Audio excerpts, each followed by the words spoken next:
ज्योति steno typing college में आप सभी का स्वागत है बच्चों। ये जो डिक्टेशन है 80 WPM जो अभी पेपर आपका होने वाला है या कोई भी आगे एग्ज़ाम आपका होने वाला है उसके लिए है। इंग्लिश 80 WPM डिक्टेशन, ये कैलाश चंद्र डिक्टेशन नंबर 145 है।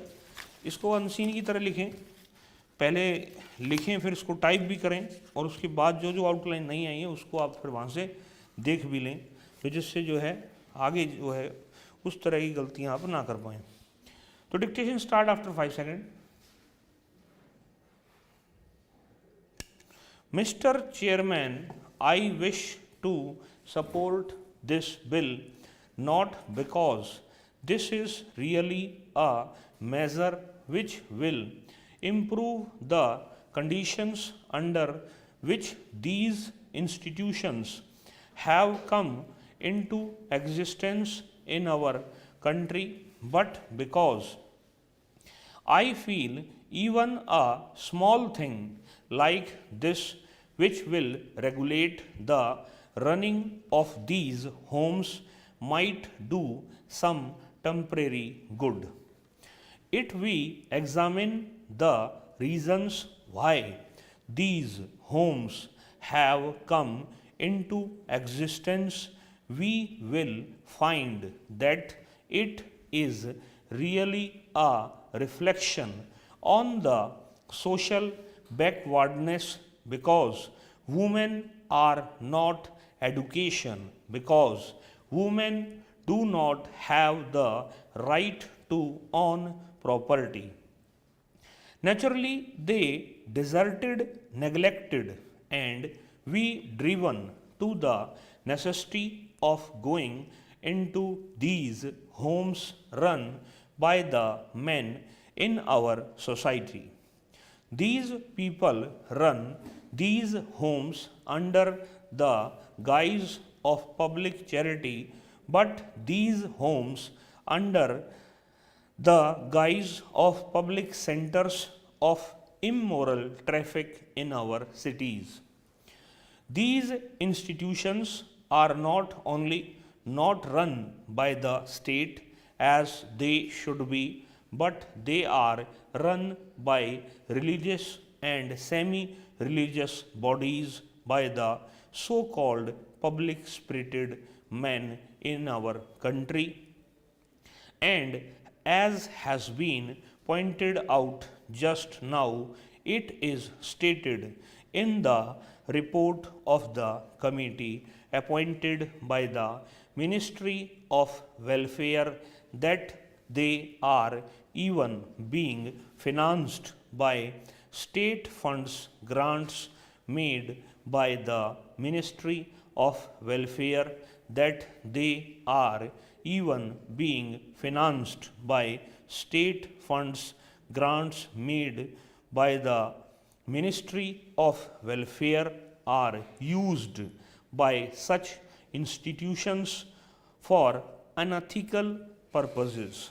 I do not know how we will be able to control them by passing a bill like this, which will give them some kind of supervision by the state.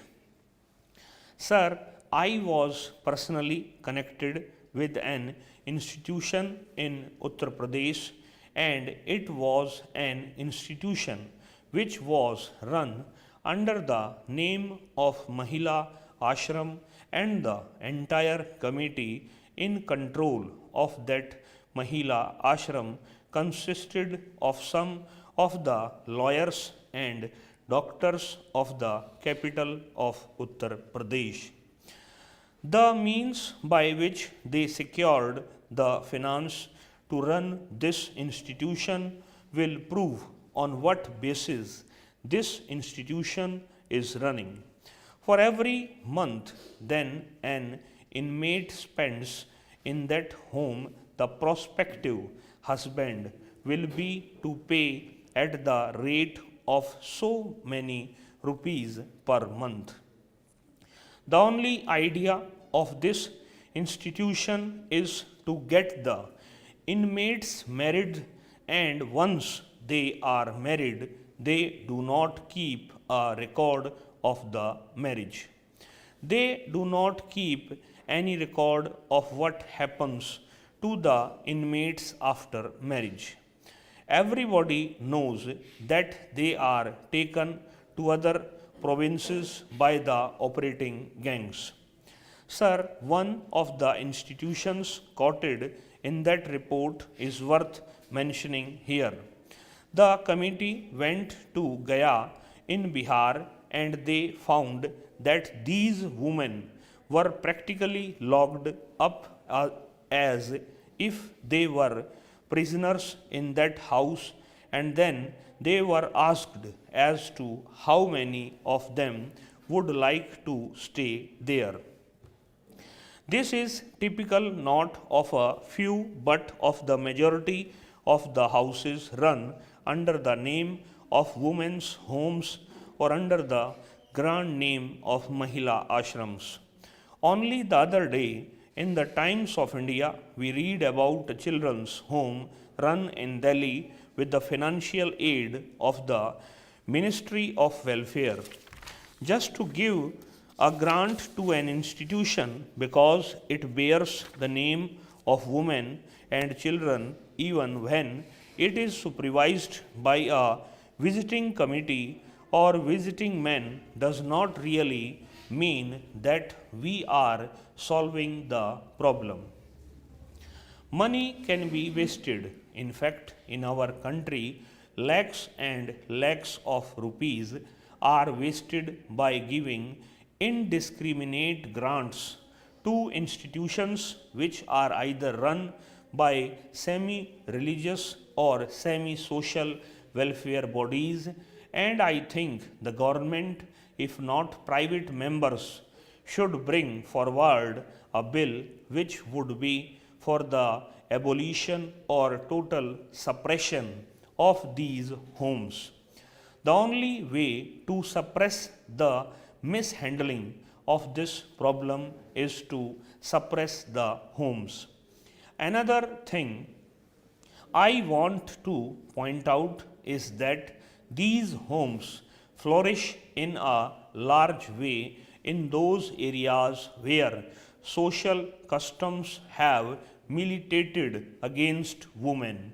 We don't find these homes flourishing with such popularity or in such large numbers in other parts of India, say in Maharashtra or Madhya Pradesh, or in the south where women have a good deal of freedom and educational opportunities, where social customs don't militate against the status of women. Therefore, we should pay increasing attention not only to giving grants or to bringing out bills like this, but also to giving adequate, perhaps better opportunities for women to have education. It is not the woman who can stand on her own legs goes there or who is being exploited by these people. It is the weaker women, the women who are ignorant and who don't know what is right or wrong, that are being given false promises and taken to these homes and then handled like goods by the exploiter. Therefore, I support this motion because there is nothing else to do, and I hope that the rule making powers will be exercised in such a way that the control of the government on these institutions might be tightened. ये speed वही रही है लगभग 84 के आसपास, और जो है वेबसाइट पे इसको लगा दिया गया है। माई कोर्सेज में जाओगे, केसी फोल्डर मिलेगा, केसी 145, वहाँ जाकर के इसको पहले आप पढ़िए, पढ़ने के बाद उसको टाइप कर दीजिए। इस क्लास के अंदर इतना ही बच्चों, नमस्कार बच्चों।